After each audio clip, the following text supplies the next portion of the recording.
Alors, je rappelle qu'aujourd'hui, dans le cadre des activités organisées par l'Académie diplomatique africaine Bureau de Genève, nous avons l'immense plaisir d'organiser cette rencontre internationale en ligne qui va traiter le sujet thématique de l'existence des musulmans en Europe entre menaces, diabolisation et instrumentalisation, surtout l'instrumentalisation à travers la réaction du recteur de la mosquée de Paris qui a vraiment montré que les défis,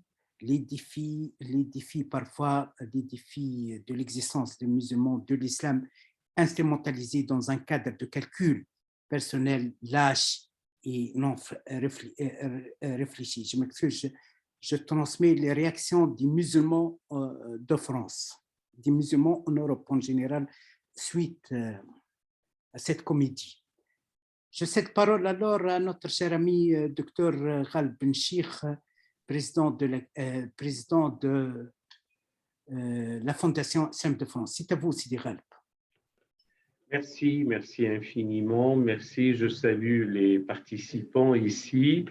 Dr Farahad Afshar, notre ami Shekhtar Koubrou, notre ami Atidel Fadloun, le professeur Ngom, Ferry Frédéric, Adlan, tout ce que je connais pour parler d'une manière calme et sereine d'un sujet crucial.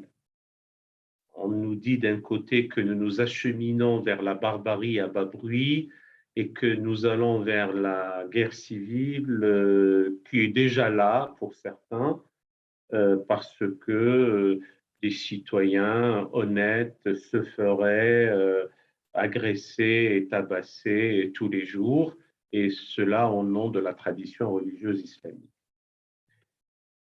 Quand il y a des bourrasques, quand il y a des tempêtes, on reconnaît le barreur de grand temps et le barreur de petit temps. Et là, il faut tenir le cap calmement et sereinement. Il y va effectivement de la paix civile. Et il se trouve, Shekhtar pourra en témoigner, et il était le premier aussi à le dire et à le faire savoir, que nous avons fustigé, condamné, dénoncé, vilipendé le terrorisme abject qui sévit au nom de la tradition religieuse islamique. Et que nous avons toujours pris nos responsabilités sur ces questions-là. Et que nous ne reconnaissons pas les criminels, assassins qui fauchent des vies humaines au nom de cette tradition. Et il se trouve que de l'autre côté, on a le triomphe idéologique de l'extrême droite et aussi des déclarations haineuses, fréquentes, de pseudo-intellectuels et qui, sans aucune retenue, avec des propos qui tombent sous le coup de la loi, prennent uniment, indistinctement, globalement, l'ensemble des musulmans comme des individus indésirables sur le sol national français, mais aussi en Europe. Et tout particulièrement, j'ai envie de dire, hélas, il y a une sorte de spécificité française. Chaque jour que Dieu fait, il y a une saillie autour de l'islam et avec un corollaire d'épouvante, de violence, d'une tradition religieuse elle-même porteuse d'obscurantisme, de passéisme et de comportements rétrogrades. De l'autre côté, c'est vrai, c'est la fameuse tenaille identitaire. On a encore des individus qui corroborent la médiocrité dont ils pâtissent. Ça, c'est vrai. Mais là, ce qui nous intéresse aujourd'hui, et je finirai là-dessus parce que je n'ai pas envie de parler longtemps, c'est que depuis la fameuse histoire des caricatures, déjà du temps des Danois, et puis reprise par l'hebdomadaire Charlie Hebdo. Il y a toute une doxa qui ne cesse de nous faire savoir, et non sans raison, que la liberté d'expression, la liberté d'opinion, c'est quelque chose de non négociable.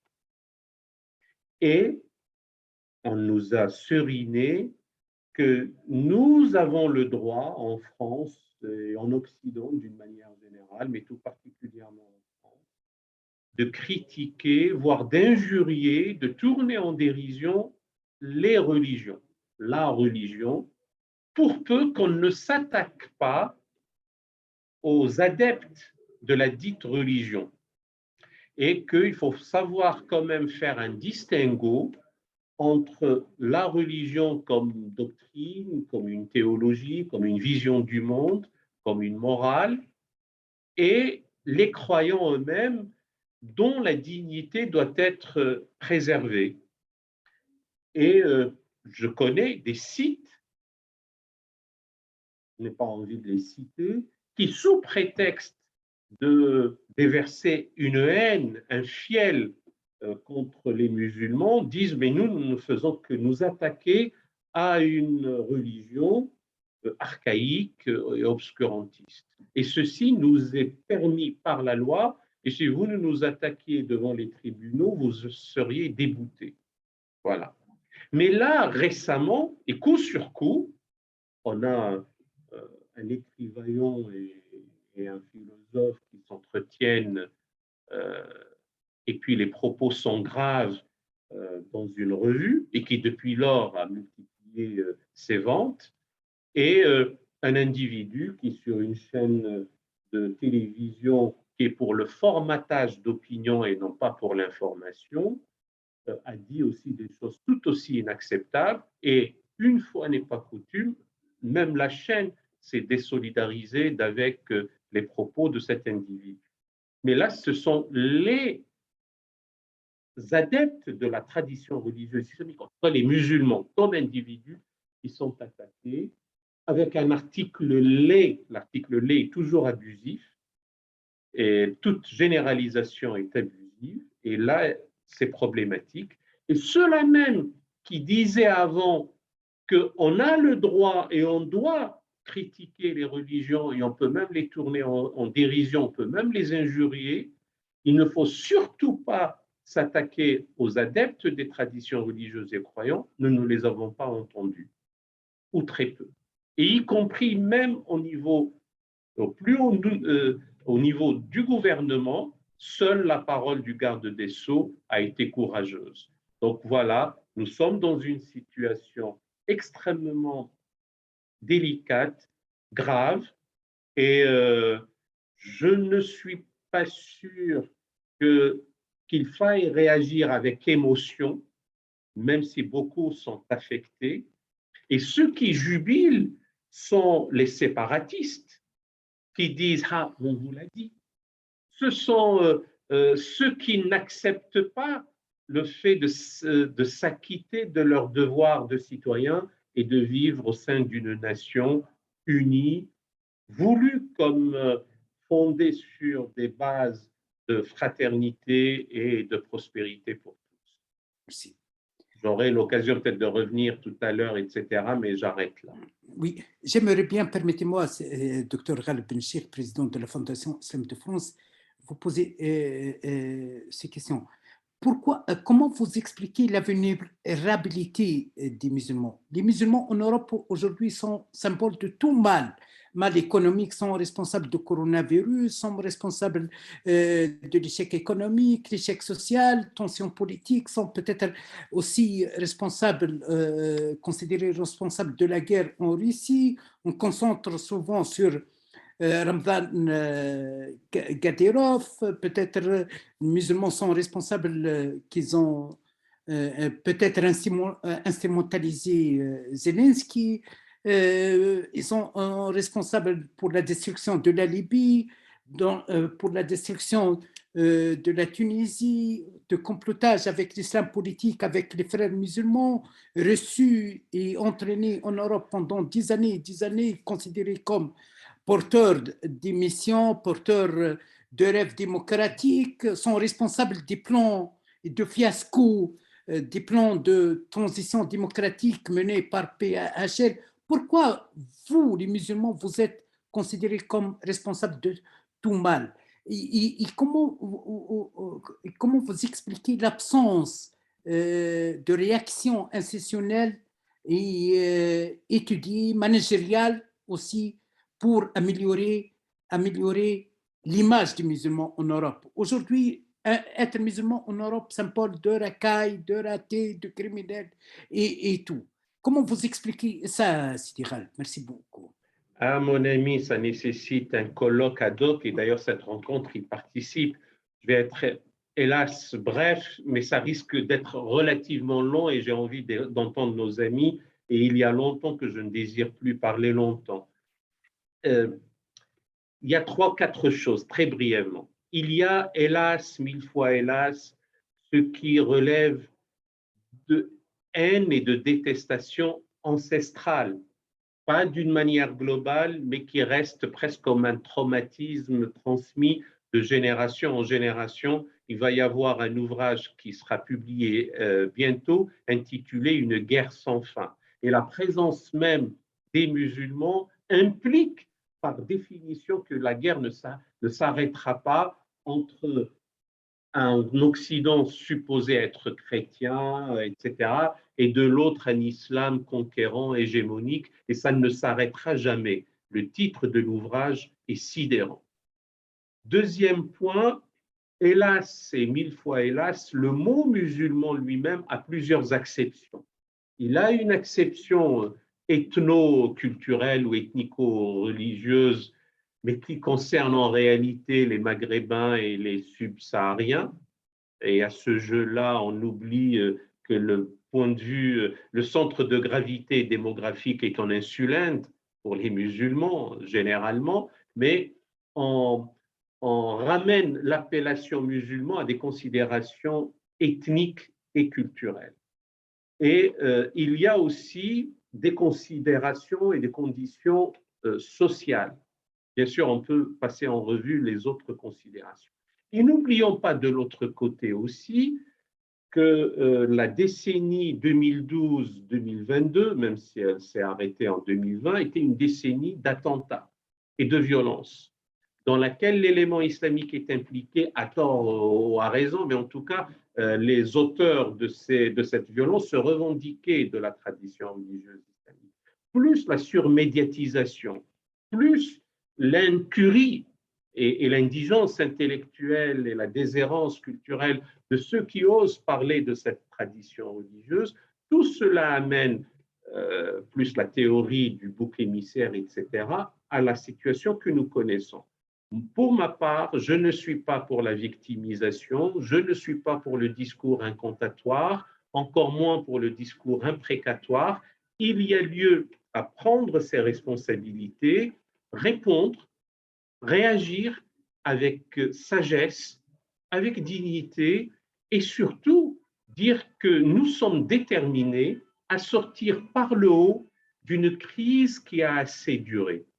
Et le fait de sortir par le haut de cette crise-là implique d'ailleurs que nous échangions maintenant et que nous trouvions tous les canaux qui témoigneront de notre bonne volonté pour que nous cessions de subir, mais aussi de contribuer à asseoir les fondations d'une nation commune.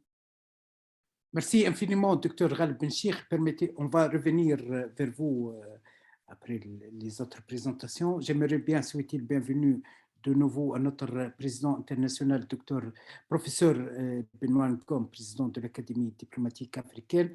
J'aimerais bien souhaiter le bienvenue à notre cher ami, Dr Mohamed Faïd Saïd, directeur du Centre islamique central de Londres. C'est à vous, professeur.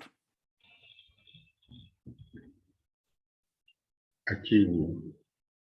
C'est à vous, professeur Ngom, c'est à vous. Oui, je n'avais pas compris. On aime t'accélérer pour ne pas... Oui, oui, mais non, je ne savais pas à qui vous vous adressiez.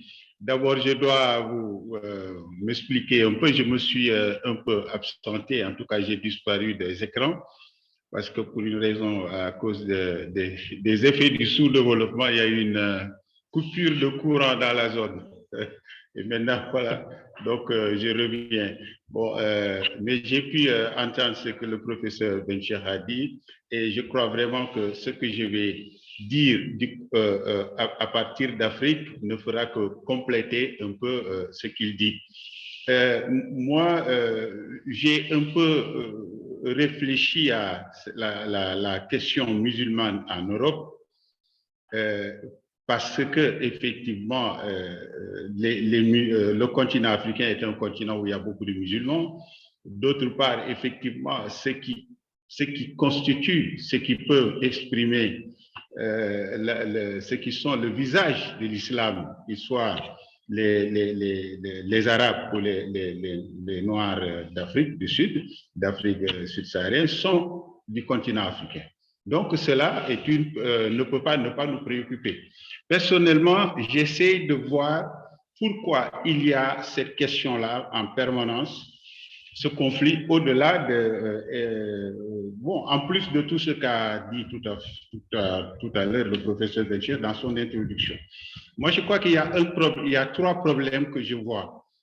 Le premier est lié à la perception très, très différente, très antagonique même de la sacralité. Le second problème que je vois est lié à ce que je dirais l'ignorance partagée. Le troisième problème, c'est un peu la marginalité telle qu'elle est perçue par les jeunes arabes et africains musulmans en Europe. La première chose, c'est que la sacralité du fait, en Europe, du fait de la laïcité, a évolué, est devenue une affaire personnelle. Et contrairement à ce que c'est dans le monde musulman ou dans la Oumma, la sacralité, c'est une perception générale, une valeur donc générale. Et ceci entraîne effectivement des contradictions qu'on voit quotidiennement, à savoir que très souvent, des choses que les musulmans, d'une façon générale, croient sacrées, les autres estiment que ce n'est pas sacré. Et qu'eux, ils n'ont pas à accepter que l'on puisse leur parler de blasphème. Chez eux, il n'y a pas de blasphème. Et ceci crée des problèmes multiples et qu'on les voit, comme on les voit tous les jours.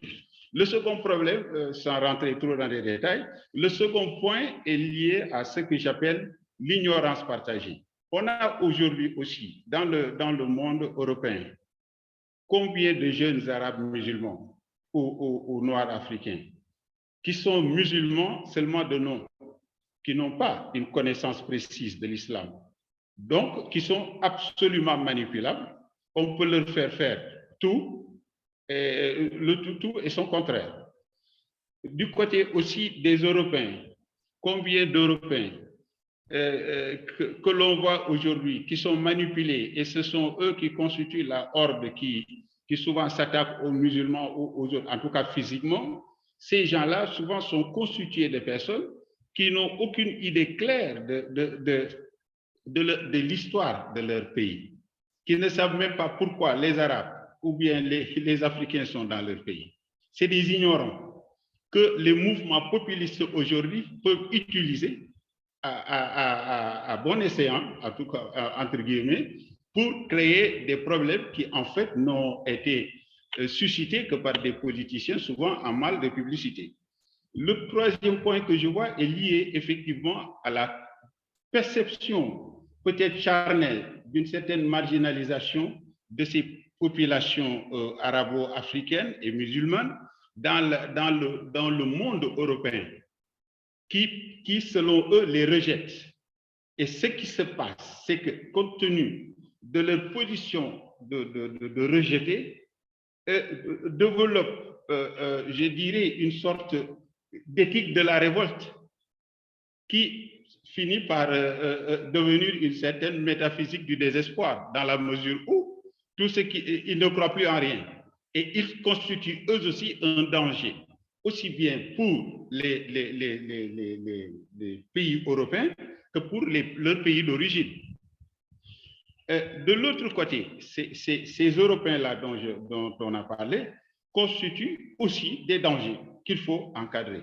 C'est pour cela, moi, de mon point de vue, je pense que la solution, un peu, entre guillemets, à ce problème, doit partir d'une mutualisation, je dirais même de la lecture de la réalité et des actions qu'il faut mener.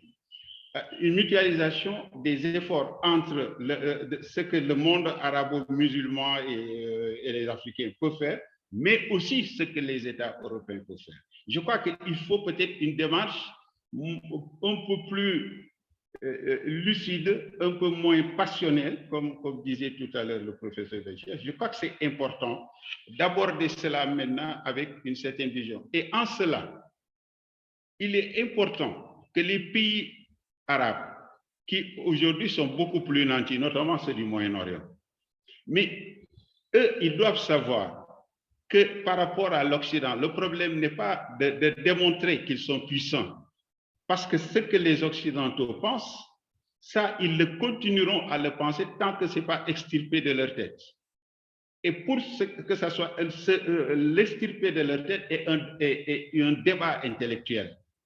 Et ce débat intellectuel passe par un réarmement intellectuel, psychologique, politique de la jeunesse arabo-musulmane. Et pour cela, ces pays-là qui dépensent des milliards de francs, pensant que les Occidentaux vont changer d'opinion, notamment nos frères du Maghreb, du Moyen-Orient, je pense qu'ils se trompent. Les Occidentaux vont continuer à penser exactement ce qu'ils pensent. Et de ce fait, donc moi, je pense que, en tout cas, c'est la position de l'Académie diplomatique africaine qui, comme je vous l'ai dit, et à partir de l'Afrique, nous sommes à la fois dans le monde arabe, dans le monde négro-africain, et donc, légitimement, nous pouvons revendiquer de pouvoir faire des propositions. Nous pensons effectivement qu'il faut un dialogue entre des intellectuels, mais il faut que les intellectuels arabo-musulmans poussent ces puissances financières du Moyen-Orient et autres à retourner, en tout cas une partie de ces moyens, pour créer des programmes, des projets qui permettront effectivement de montrer à la jeunesse arabe et musulmane que effectivement l'islam, à travers des actes posés par des musulmans, recèle des valeurs universelles, des valeurs universalisables comment dirais-je, de tolérance, de paix, etc. Donc, dans cette première phase, moi, c'est ce que je voulais dire, cher maître, en résumé. Merci beaucoup, professeur. Je salue votre observation. C'est très important maintenant pour les pays arabes, etc., surtout les monarchies du Golfe, hein, d'investir dans des achats comme Rolando, etc., pour la promotion de l'image, et de laisser tomber les musulmans, la culture arabe. Et pour eux, c'est du blablabla. Hein. Maintenant, c'est très important d'acheter Rolando, de recevoir Shakira, de dépenser des millions, ils s'en foutent de ça. Merci beaucoup, professeur. J'aimerais bien souhaiter le bienvenue à notre collègue, professeur Boumediene Bou Yahya, directeur de l'Institut Kalima, secrétaire général de la coordination des organisations islamiques suisses. J'aimerais maintenant, avant de céder la modération à Dr Ben Yahya, donner la parole à Dr Farhat Afshahar. Dr Farhat Afshahar, président de la coordination des organisations islamiques suisses, membre fondateur du Conseil suisse des religions, est-ce que vous pensez que les musulmans sont responsables de cette situation de vulnérabilité de l'image, vulnérabilité de représentation institutionnelle et politique, hein, les divisions qui traversent les musulmans entre chiites et sunnites, l'instrumentalisation politique, l'étatisation, parfois les tentatives de créer par des États des institutions pour comprendre l'islam sont les musulmans, comme en Suisse. On a créé, ils ont dépensé 10 millions pour créer un centre, soi-disant Islam et Société. C'est avéré que ce centre n'a rien compris, ni de la société, ni du musulman. Il aime formuler, reformuler l'islam sans les musulmans sur des agendas politiques, etc. Comment vous voyez la situation, professeur Farhat Afshahar? Je cède parole après. Salam alaikum et bonsoir à tous et toutes. C'est un honneur et un grand plaisir pour moi de vous voir à cette conférence. Nous abordons aujourd'hui un sujet difficile, celui de la stigmatisation collective des musulmans en Europe. Il y a plusieurs dimensions de racisme et je n'en mentionnerai que 3 brièvement. Le premièrement, c'est le racisme institutionnel. Depuis l'analyse de Samuel Huntington, The Clash of Civilization, en 1992, il a été clair pour tout le monde que l'OTAN a besoin d'une nouvelle stratégie. Elle a remplacé l'image de l'ennemi communiste par celle de l'ennemi islamique, car elle a besoin d'un ennemi permanent pour maintenir la cohésion interne. Le résultat est la xénophobie croissante des partis politiques. Grâce à l'islamophobie, ils gagnent en confiance et en voix et des suffrages lors des élections. Deuxièmement, le racisme formel. Il s'agit de groupes dans la société civile et individuelle, intellectuels ou des journalistes et réactionnaires qui insultent et diffament consciemment les musulmans sous le prétexte liberté de parole.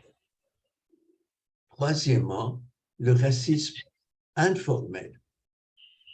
C'est ce qui m'inquiète le plus, car c'est le racisme inavoué, basé sur des préjugés. Il n'est pas visible, mais extrêmement efficace. Par exemple, lorsque le musulman porte un nom non européen, cherche un emploi ou un logement, on est confronté à ce racisme informel. Ce sont les préjugés sociaux qui pénalisent fortement la vie des individus. Je vous donne un exemple. La CIOS, la coordination des organisations islamiques en Suisse, a un centre islamique à Berne. C'est probablement la plus ancienne mosquée de Suisse. La mosquée se trouve dans un garage sous-sol sans fenêtre. Elle est fréquentée par environ 700 personnes. Le contrat de la mosquée a été résilié parce qu'un nouveau bâtiment est prévu. Bon, toutes les tentatives pour trouver un nouveau logement ont été échouées. Nous devions fermer la mosquée maintenant. Nous savons qu'il y a même beaucoup de bâtiments vides dans les paroisses. Les églises encouragent formellement les dialogues entre les religions. Les kiosques participent dans ce dialogue de religion, mais en réalité, notre recherche a échoué à cause des préjudices non visibles. Et ça vous donne une conclusion de la réalité des musulmans en Suisse. Je pense qu'on doit chercher des outils, on doit chercher comment on peut fonder une confiance culturelle parce que le racisme informel est plus dangereux que le racisme formel et le racisme institutionnel. Merci.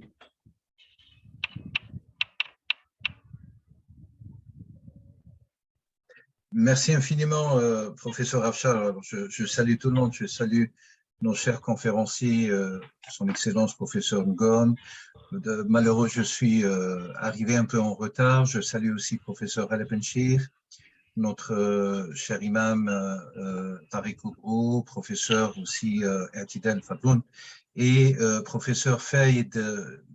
Cher Farhad Afshar, je crois que suite à votre intervention, vous avez donné un exemple d'un cas particulier concernant la représentation de la Chios en Suisse et cet édifice qui est basé, qui se situe à Berne et qui représente quelque part, en tout cas, cette volonté d'un racisme ou d'un rejet, pour le nommer autrement, d'un rejet inavoué et qui ferait participer à ce climat de diabolisation, de menaces, de peur, de rejet, voire d'une volonté à ne pas accepter l'autre, et notamment là, lorsqu'il s'agit de notre sujet concernant les musulmans. J'ai pris des notes concernant les 3 premières interventions. On aura bien sûr, à la fin des 3 prochaines interventions, un débat entre les représentants et les dignitaires, les directeurs de ces fondations à l'échelle internationale qui sont présents avec nous, et je poserai quelques questions aux uns et aux autres. Je passe la parole maintenant à notre cher imam, grand imam de Bordeaux, Cheikh Tariq Oubrou. Salam alaikum wa rahmatullahi wa barakatuh. Alors, est-ce que vous pouvez décrocher votre micro, s'il vous plaît? Alors, je crois… oui, voilà. C'est parfait. Nous vous souhaitons la bienvenue. Alors, dans cette deuxième partie d'exposé assez bref, et avant peut-être entamer un débat un peu plus tard entre vous tous, quel est votre regard, cher Tariq Oubrou, par rapport à la situation d'abord, parce que des questions ont été posées par Maître Abdel-Jalil au début sur la situation actuelle, le climat un peu, enfin, qui a été tout le temps tumultueux, notamment dans la situation française, mais aussi un regard plus théologique, je dirais, de cette situation et de cette peur qui s'est installée malheureusement pour les citoyens musulmans en France et ailleurs, de manière pérenne. Quel est votre regard? Qu'est-ce qu'il faudrait peut-être le focaliser comme point d'analyse pour pouvoir expliciter, expliquer la situation, et comment s'en sortir ou donner, préconiser quelques pistes de réflexion commune suite à ce qui a été dit par professeur El-Benchir, professeur Benoît Ngom et professeur Farhad Afshar, voire même l'introduction de maître Abdel-Jalil Dahri. Tout d'abord, je vous salue tous, chacun par son nom propre. Je suis assez d'accord sur l'esprit des interventions précédentes, notamment celle de mon ami Ralb, dont l'exposé pour moi est un exposé rapide certes, mais qui garde une forme de lucidité et d'équilibre dans l'approche. Le Coran nous appelle à être juste. Adilu wa aqrabu lit-taqwa. Il faut être juste dans l'analyse, dans les approches, et ne pas répondre à la bêtise par une bêtise, mais répondre à la bêtise par l'intelligence morale et intellectuelle. Donc, c'est à partir de la tradition musulmane que je vais essayer de comprendre ce qui se passe dans le monde, tellement complexe, intriqué, imprévisible, incertain. Voilà la caractéristique de notre monde d'aujourd'hui. Mais notre monde n'a pas changé. Depuis la nuit des temps, ce qui gouverne le monde, c'est la loi de la force, ce que le Coran appelle tadafu, voilà, l'antagonisme. Voilà, il n'y a pas d'invention en la matière, sauf que c'est la technologie qui a changé. Nous sommes dans un monde caractérisé par une technologie qui aggrave la démesure. Elle multiplie le bien et multiplie le mal. Il multiplie la vérité et augmente le mensonge. Aujourd'hui, il y a le mensonge augmenté par les algorithmes, mais on peut multiplier également le bien. Ce qui va m'intéresser, c'est de comprendre pourquoi les musulmans aujourd'hui en tant que religion, mais en tant que culture et civilisation, sont dans une situation de vulnérabilité. Ils sont vulnérables, et comme tout corps vulnérable, eh bien, il fait l'objet d'agressions de toutes sortes, volontaires ou involontaires. Voilà, le monde, il est comme ça. Il y a des corps qui sont assez immunisés, ils résistent aux virus, aux attaques. Il y a ceux qui sont fragiles et qui succombent justement aux agressions existentielles. Donc, il n'y a pas de privilège. Ce n'est pas parce que nous sommes des musulmans que nous sommes en dehors des lois qui gouvernent le monde. Et le prophète a dit, le croyant qui est fort est mieux que le croyant faiblard. La force ici, ce n'est pas la force brute et brutale, c'est la force intellectuelle, morale, culturelle, civilisationnelle. Donc, quand on a une cause, il faut l'accompagner par une force de l'intelligence, force morale, et on sait aujourd'hui malheureusement que les musulmans manquent de force économique, intellectuelle et malheureusement même la force spirituelle et morale. Et donc effectivement, il faut commencer par nous-mêmes. Qu'est-ce qui se passe chez nous? Ce qui va m'intéresser, c'est que l'état actuel de ce qu'on appelle la communauté musulmane dans sa diversité. Et puis comprendre la réalité telle qu'elle. Voilà. Il y a des gens qui ont de la haine à l'égard de l'islam par ignorance, d'autres par idéologie. Chacun a ses raisons pour haïr ou aimer l'islam. Donc, il faut faire le discernement. Le Coran dit, les gens de l'île ne se ressemblent pas. Donc, l'Occident ne se ressemble pas. Donc, il ne faut pas essentialiser l'autre également parce que c'est tomber dans le piège. Donc, il faut entrer dans la complexité de la réalité et de cultiver le bien et de réduire le mal. Donc, il ne faut pas créer des ennemis gratuitement. On en a déjà assez. Et donc, ne soyons pas les producteurs de nos propres ennemis. Donc, la parole qui apaise, l'action qui est intelligente, l'intégration par la réussite, par la culture de l'effort. Moi, je dois assumer ma part de responsabilité à éveiller les musulmans, à éclairer mes concitoyens, que chacun assume sa part de responsabilité. On peut changer l'histoire à partir de ce que nous sommes. Et donc, je reste d'un optimisme actif et d'un espoir actif qui est l'espérance. L'espérance, c'est l'espoir actif. Et il faudrait être dans une vision optimiste et énergique pour changer, transformer notre monde vers le meilleur. Merci infiniment, cher Tarek Oubrou, de cette conception via ces brefs mots qui sont assez puissants et qui partent de la réalité, vous l'avez bien dit, la réalité à la fois théologique, scripturaire de l'islam et la réalité qui regarde le réel de la vie des citoyens dans le monde en prenant en compte toute la diversité ou les diversités au pluriel dans lesquelles les musulmans se trouvent aujourd'hui, et notamment dans le cas européen. J'aurai une question pour vous un peu plus tard. Je donnerai la parole immédiatement qui me vient à l'esprit, une question très importante. Mais malheureusement, je dois vous quitter à 20h.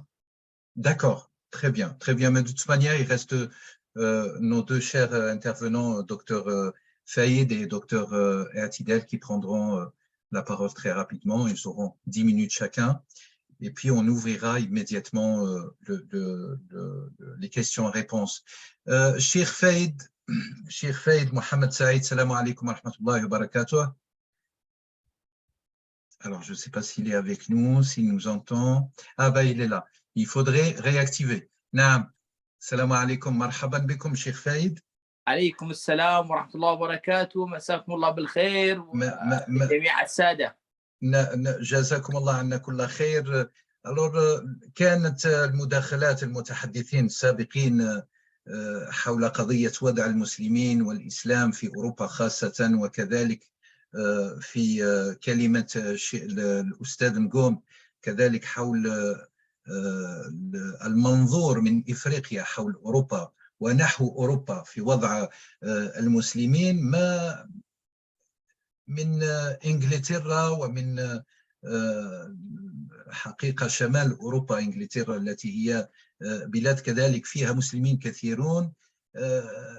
شيخنا الفاضل، كيف هي رؤية إنجلترا وعلماء إنجلترا حول قضية وجود المسلمين، حياة المسلمين، معيشة المسلمين، والأوضاع التي يعيشونها الآن من وتسمحون لي بالكلمة من عنف ضدهم، من عنف وتهميش وتحرش إلى آخره وتسييس لأوضاعهم. لكم إن شاء الله الكلمة لمدة 10 دقائق، ثم نفتح النقاش بعد مداخلة الدكتورة اعتدال فضل.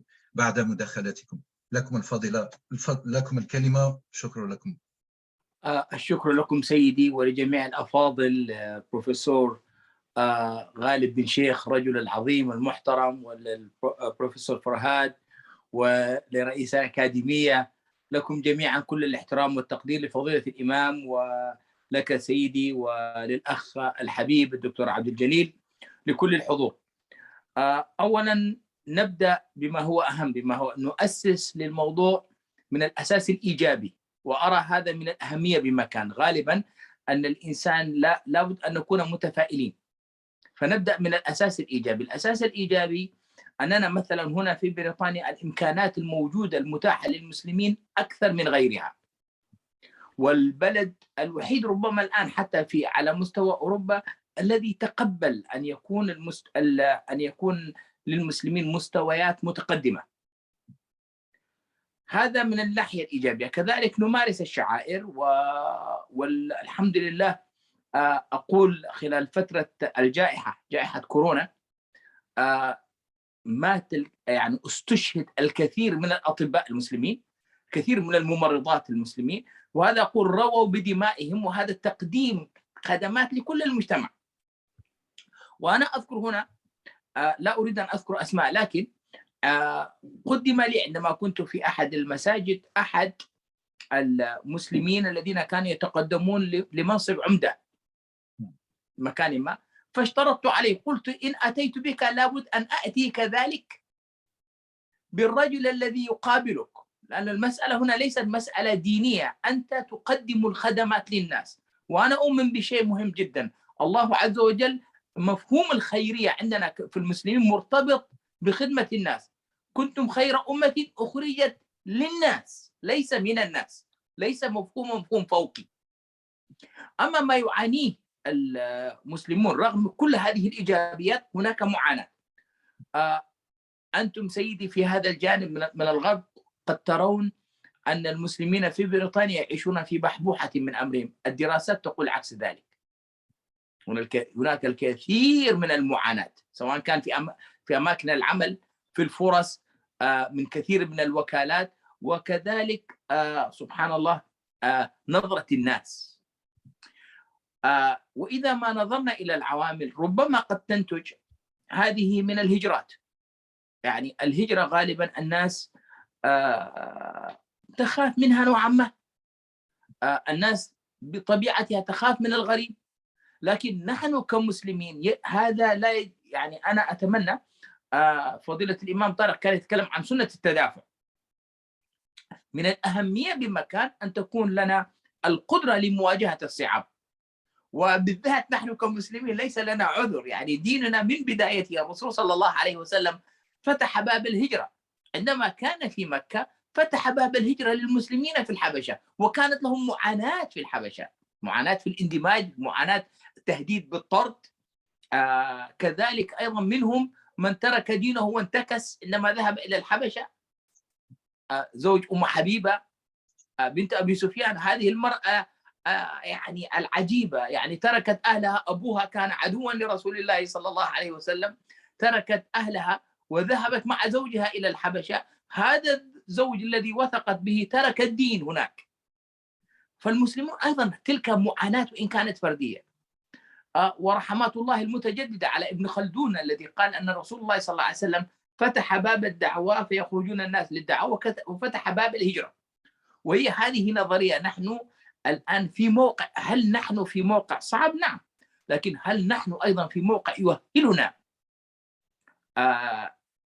أن نندمج مع المجتمع بشكل إيجابي؟ أن نقدم للمجتمع ما هو أفضل وأحسن، أن ننافس. هذه من الضرورات المهمة، لأن الذي يؤلمني حقيقة، وأنا اسمحوا لي الذي يؤلمني، تحولت الشكاية إلى تباكي وإلى إضعاف الهمم وإلى التخلف في كثير من الأحيان. نحن أتينا من بلدان مختلفة، وفي مجتمعنا هذا نحن ضعنا حتى نحن في الغرب. أنا يعني أدعى إلى لإلقاء المحاضرات في العالم العربي والإسلامي. سادتي الكرام، أنا أرى هناك أن كثير من أبنائنا ما يحلمون به هو الإتيان إلى الغرب، لا يعرفون هذه الصعاب.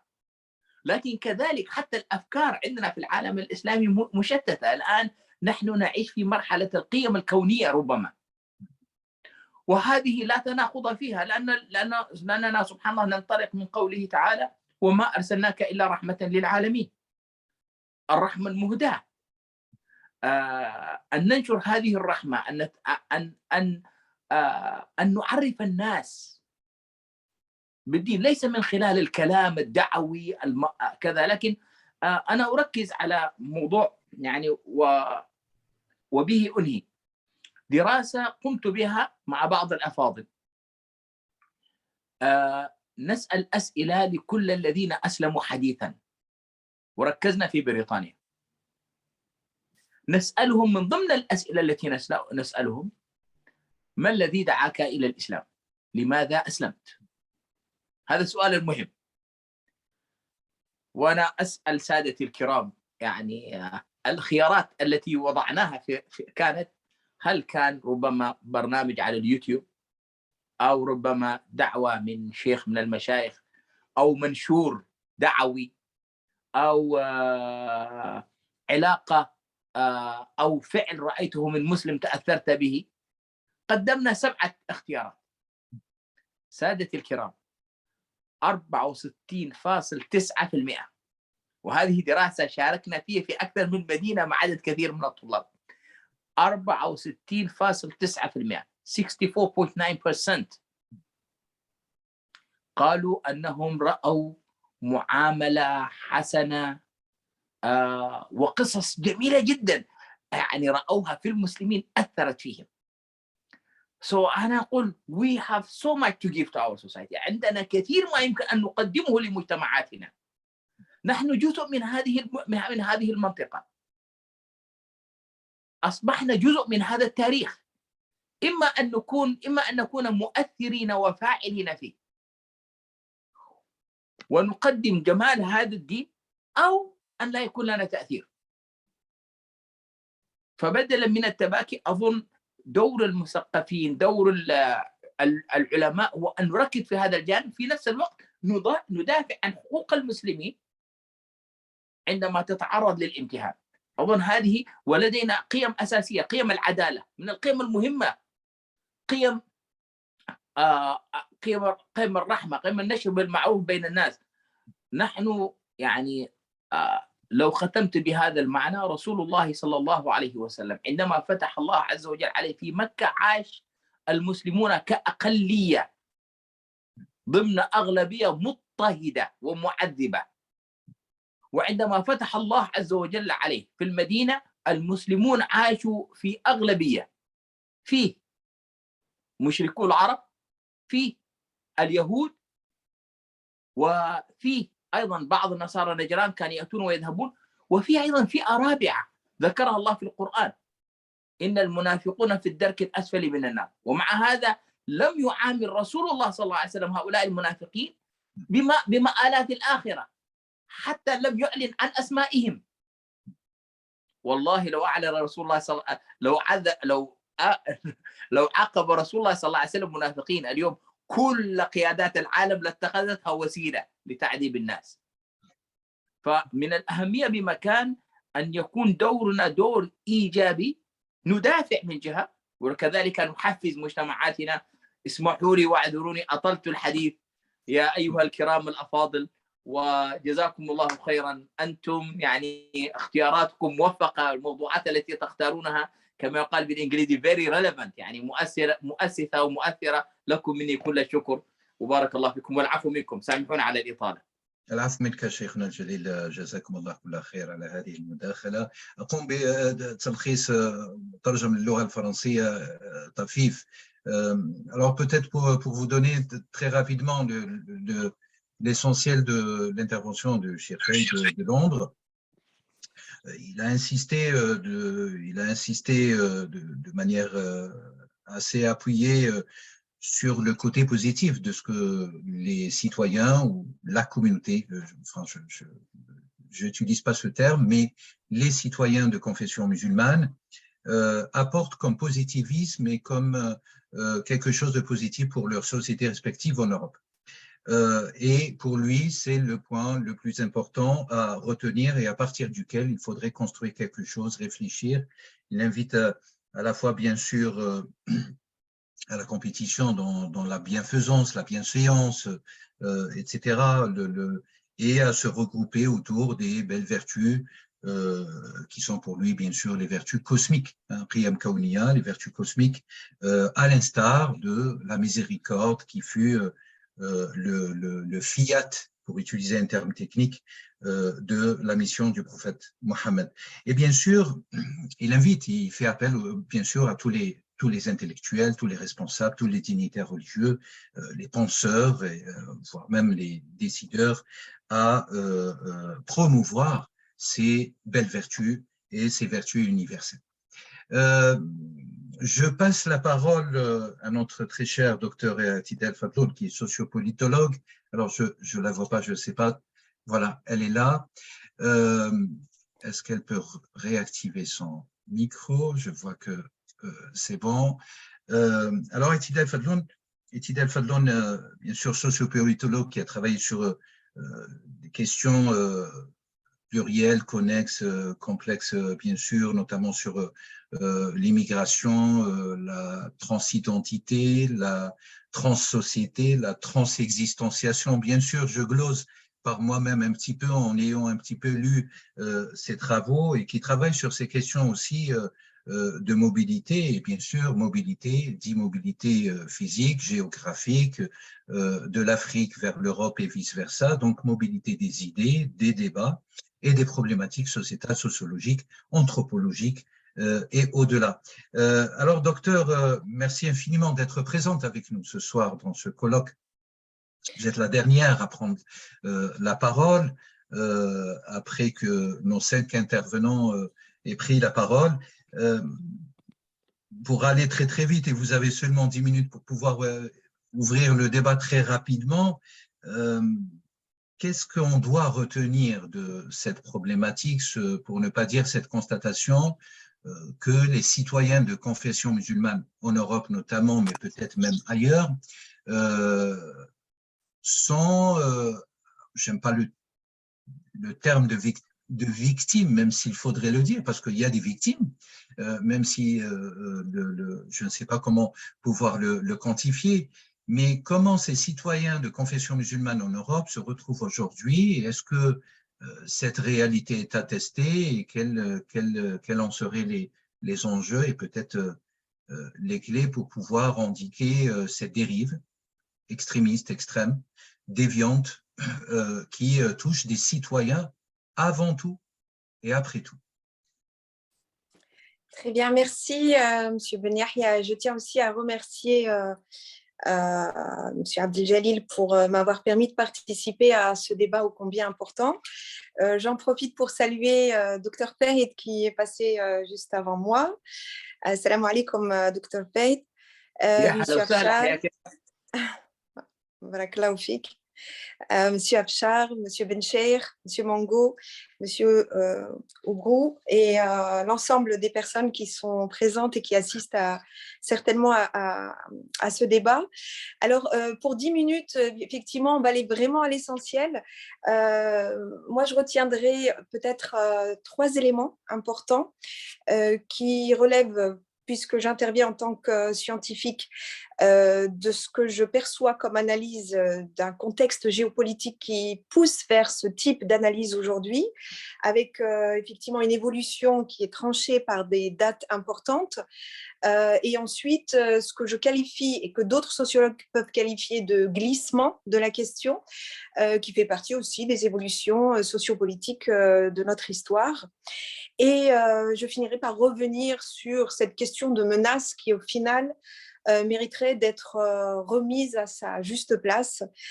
Voilà, donc pour faire court, un petit rappel concernant les politiques étrangères américaines dans les années 80, qui avait instauré une sorte d'internationalisation de la lutte contre le communisme à l'échelle nationale.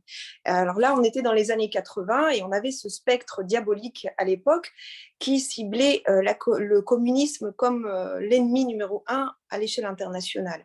Et puis, avec des dates que vous connaissez, hein, comme celle du 11 septembre 2001, on a commencé à recentrer cette question d'internationalisation de lutte contre un groupe, toujours, si on regarde les aspects, sont des groupes qui se tiennent comme homogènes, soit tenus par une représentation idéologique, économique qui veut le partage des biens, donc pour le communisme, ou par l'islam qui se concentre plus sur ce qu'on appelle la Oumma, avec la soumission à Dieu. Donc, pas à l'État, mais vers une entité supérieure. Et alors, par rapport à cette lutte contre l'internationalisation qu'on pourrait qualifier, qu'il qualifie de terrorisme dit islamique, c'est l'islam qui est pris en otage. Donc, à la fois par ces décideurs et ces créateurs d'ennemis internationaux, mais aussi par ces commanditaires qui sont derrière les attentats. Donc ça, je pense que c'est sur un contexte géopolitique, c'est vraiment des amorces de l'histoire qu'on ne peut pas nier et qui place directement le phénomène justement de terrorisme au cœur du débat. Alors en 2001, on parlait d'Al-Qaïda, puis ensuite on a aussi un temps fort en 2011 avec l'avènement des révolutions dans les pays arabes. Et synchroniquement, on se rappelle aussi de l'avènement de Daesh et de cette foison d'attentats qui se sont déroulés pendant, on va dire, l'édifice de quelques démocraties ou tentatives de démocratie dans les pays arabo-musulmans. Donc ces effets-là sont non sans conséquences sur nos territoires européens, puisque qu'est-ce qui va jouer de cette mobilité et de cette transposition de cet idéologisme? Eh bien, c'est le transnationalisme. Moi qui ai travaillé énormément sur cette question, donc sur l'aspect identitaire, idéologique, sécuritaire, etc., on voit que le glissement s'opère sur le plan de la mobilité géographique, mais sur le plan aussi idéologique, à travers ces mouvements transnationaux qui, à la fois, deviennent des éléments phares de contrôle, mais qui vont aussi impacter sur nos descendants musulmans et dits supposés musulmans. Alors, c'est ce qu'on n'a pas soulevé tout à l'heure, mais moi, je tiens quand même à le soulever, puisque le supposé musulman est extrêmement important dans ce type de désignation, puisque est menaçant celui qui intente à la vie d'une personne ou d'un groupe de personnes, et est musulman celui qui normalement cherche la paix.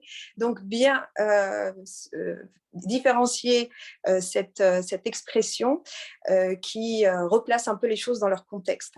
Alors, sur le plan toujours géopolitique et stratégique, c'est bien sûr cette catégorie qui en pâtit, puisqu'il y a certaines mesures qui vont avoir lieu, comme le renforcement de mesures politiques restrictives à l'égard des transnationaux, des descendants de migrants dans les pays d'accueil, du transnationalisme, quel qu'il soit, parce que le transnationalisme, comme je vous disais, il y a cette importation-exportation, pour reprendre un terme deleuzien, cette déterritorialisation de phénomènes idéologiques, politiques, et c'est ce qui échappait jadis aux frontières, puisque on est sur des éléments qui ne sont pas au départ factuels.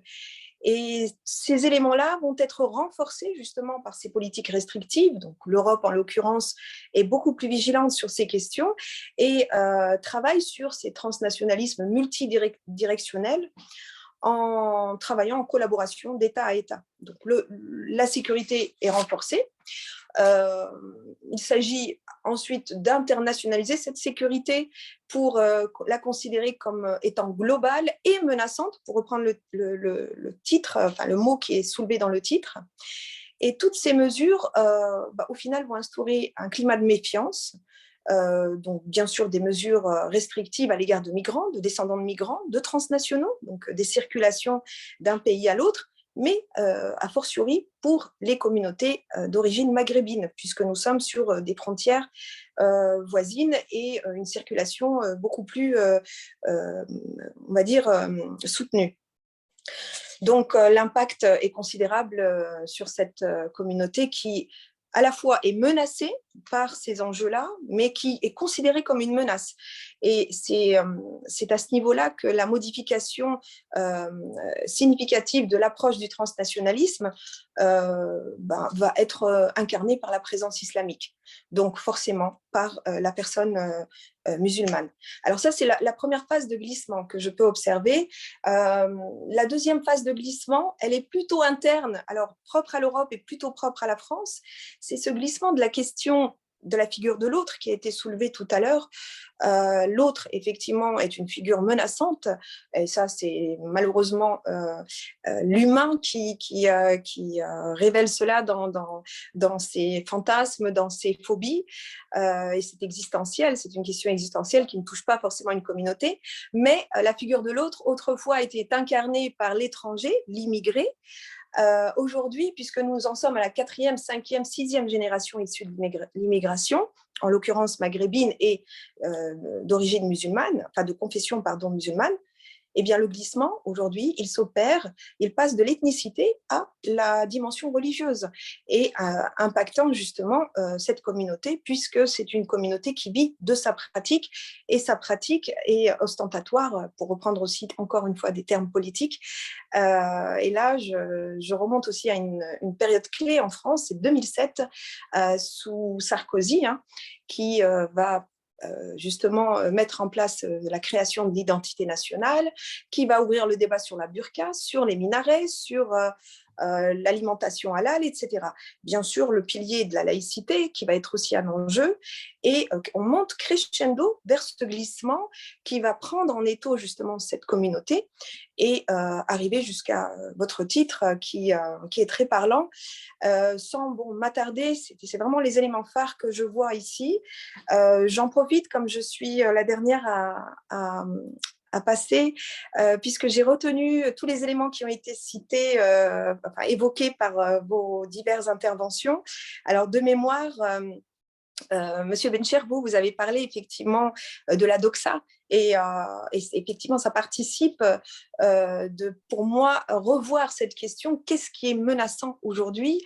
On est vraiment véritablement sur une dialectique ambiguë, puisque est menaçant, à mon sens, et par rapport à vos interventions que je vais essayer de résumer dans mon approche, c'est cette question de doxa que vous soulevez, M. Bencher, c'est la question de la sacralité que vous soulevez, M. Mango, c'est le racisme informel et formel que vous soulevez, M. Afshar, et également cette démesure que vous citez, M. Oubrou, à travers une stratégie de technologie et de communication qui va inverser un petit peu les rôles. Et aujourd'hui, à mon sens, et en reprenant aussi les habits des uns et des autres, la menace, c'est à travers la désignation, c'est à travers la dimension de représentativité qu'on accorde à une communauté, ou de représentation que l'on va aussi faire désigner et mettre en avant de la scène. C'est cette question d'essentialisation aussi que vous avez soulevée, M. Oubrou, de catégorisation, d'amalgame, de différenciation, etc. C'est là où se situe la menace. Donc, il faut effectivement jouer un rôle extrêmement fort dans ces débats, puisqu'il faut sortir de ces discours carcéraux qui vont nous cantonner vers une vision complètement restrictive et essentialiste, et revoir cette question de diabolisation, parce que déjà dans la diabolisation, sur le fait sociologique, c'est prêter des intentions qui vont susciter le rejet et qui, bien sûr, vont être considérées comme une menace. Alors, pour reprendre cette métaphore puisée aussi de la spiritualité ou de la religion, il faut réussir, enfin, nous, acteurs au premier rang de ces types d'analyses, à exorciser, justement, cet effet diabolique sur une communauté. Et je terminerai vraiment là-dessus en reprenant la sourate 2 du verset 136 de Surat al-Baqarah, la vache, qui dit dites, nous croyons en Dieu, à la révélation que le Seigneur a fait à Abraham, à Ismaël, à Isaac, à Jacob et aux tribus, et à celles qu'il a confiées à Moïse et à Jésus, et à tous les prophètes. Nous ne faisons pas de différence entre eux, et nous nous inclinons devant Dieu dans l'allégeance et la soumission.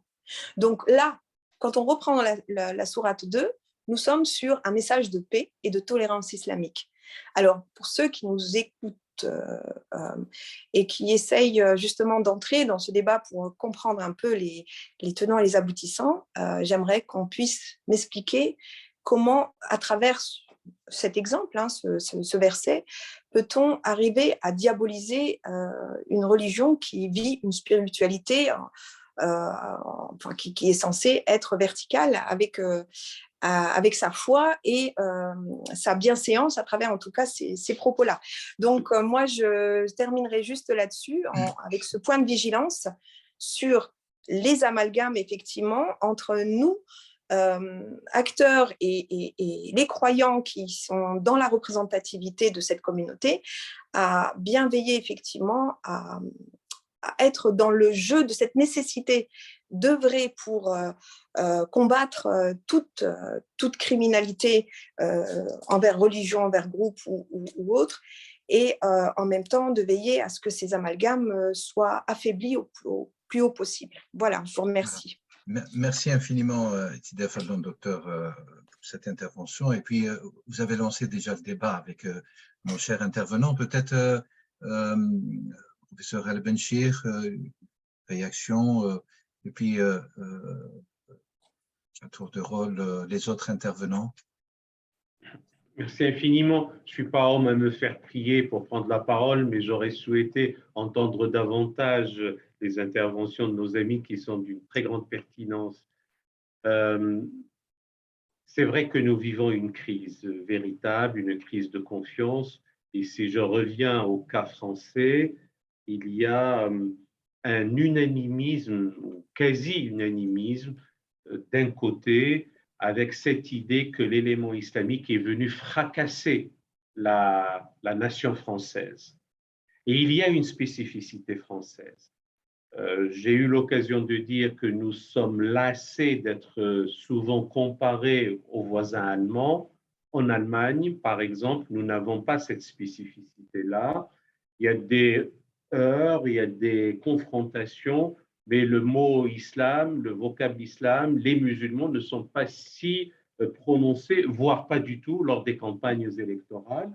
Et pourtant, la société allemande a absorbé quasiment 1 million de réfugiés, dont essentiellement sont tous de confession islamique, selon ce qu'on nous dit, et certains se seraient même mal comportés à la Saint-Sylvestre 2015.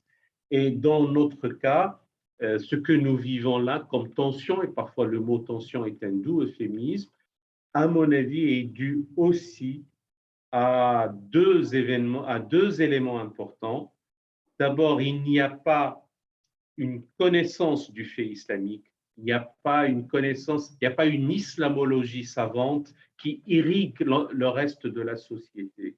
Ce manque est grave. Et le second élément, pour faire très simple, nous n'arrivons pas encore à solder la question coloniale dans laquelle l'élément islamique, le musulman en tout cas, était antagonique et en opposition à l'européen, et avec des statuts différents. Et si d'aventure le musulman devait abjurer sa religion et devenir catholique ou athée, il n'accéderait jamais aux privilèges de l'européen. Et lorsqu'il y avait des Européens, à l'exemple d'Étienne Dinet, qui devaient devenir musulmans, ils ne perdraient pas j'allais dire, ses privilèges. Et cet antagonisme-là a perduré aussi. Si on ajoute les forts courants de sécularisation qui ont travaillé la société française, et ces derniers temps, il y a un retour du religieux et du religieux islamique avec des accoutrements improbables, avec des comportements inacceptables, avec des discours insupportables, eh bien tout cela donne, et surtout l'exploitation idéologique d'un côté et le fait séparatiste, maintenant on dit, de l'autre, donne cela un peu comme une exacerbation des tensions. Et encore une fois, nous n'allons pas nous laisser entraîner pour ça. Nous suivons ce qu'a dit Atidel, ce qu'a dit le professeur Ngom, ce qu'a dit Cheikh Tarek, et Cheikh Faïd et le président Farhad Al-Shahar. Merci infiniment, Tirel Benchir. Peut-être, Cheikh Tarek Oubrou, vu que Tidel Fadloun citait quand même deux axiomes, enfin deux axes ou deux dimensions de ce que vous aviez évoqué dans votre intervention, et à la suite, bien sûr, des éclairages de professeur Al-Benchir, quelle serait, je sais que vous allez partir dans pas très longtemps en plus, quelle est votre réaction à tout cela en liant cela à la question de la fabrique de l'ennemi? Comment fabriquons aujourd'hui des citoyens qui ne seraient plus ennemis les uns aux autres? Vous savez, le phénomène bouc émissaire, ou bien l'ennemi de l'intérieur qui est le pire des ennemis. C'est l'ennemi qui de dedans. Hein. D'ailleurs, tous les systèmes et toutes les civilisations et toutes les religions sont menacées de l'intérieur. Ce qui menace les systèmes, c'est pas l'autre, c'est l'implosion de l'intérieur. Comme l'islam est menacé de l'intérieur, les tensions intra-islamiques, l'Occident également, il vit une tension intrinsèque dont l'islam n'est qu'un catalyseur, voire un marqueur sociologique de cette crise. En même temps, l'islam est un symptôme de cette crise occidentale, mais qui aggrave en même temps l'étiologie de la crise. Donc, en termes de médecine, la douleur peut aggraver la maladie. Et donc, effectivement, il faut que les musulmans apaisent cette douleur. Il faut qu'ils fassent l'effort de comprendre l'intelligence occidentale également. Moi, je suis plus orienté vers la responsabilisation des musulmans parce qu'ils sont la minorité. C'est à la minorité de faire l'effort. L'Occident, il est dans le sens de son histoire. Donc, les musulmans qui viennent débarquer dans cette histoire, il faut qu'ils la prennent en considération. Les peurs, les ignorances, et d'amortir le choc, parce que le choc, il y en aura. Il faut vraiment travailler pour un choc mou, avec le moindre des dégâts possible. Je parle d'ailleurs d'une théologie préventive. Donc, il faut développer un certain nombre de concepts, un corpus doctrinal qui permet de reconfigurer le discours religieux pour éviter justement un choc inutile dont les perdants seront forcément les musulmans. Merci infiniment, cher Tarek. Je dois vous quitter, vraiment, je suis désolé. Et je vous salue énormément et un grand merci pour vos interventions qui m'ont enrichi. Salam alaikum salam. Merci infiniment, cher Tarek Oubrou. À très très bientôt. Alors peut-être avant de donner la parole à Dr Boubacar Seydou qui souhaitait intervenir, je fais intervenir quand même, réagir professeur Ngom, son excellence Ngom, s'il est encore avec. Alors je crois qu'on l'avait perdu. Je suis là, professeur. Bon, il est là, voilà, cher professeur. Oui, voilà, je suis là. Moi, je serai très bref. Je suis toujours préoccupé en toute chose par la recherche de solutions. Moi, je pense qu'il faut qu'on se mobilise pour faire reculer l'ignorance.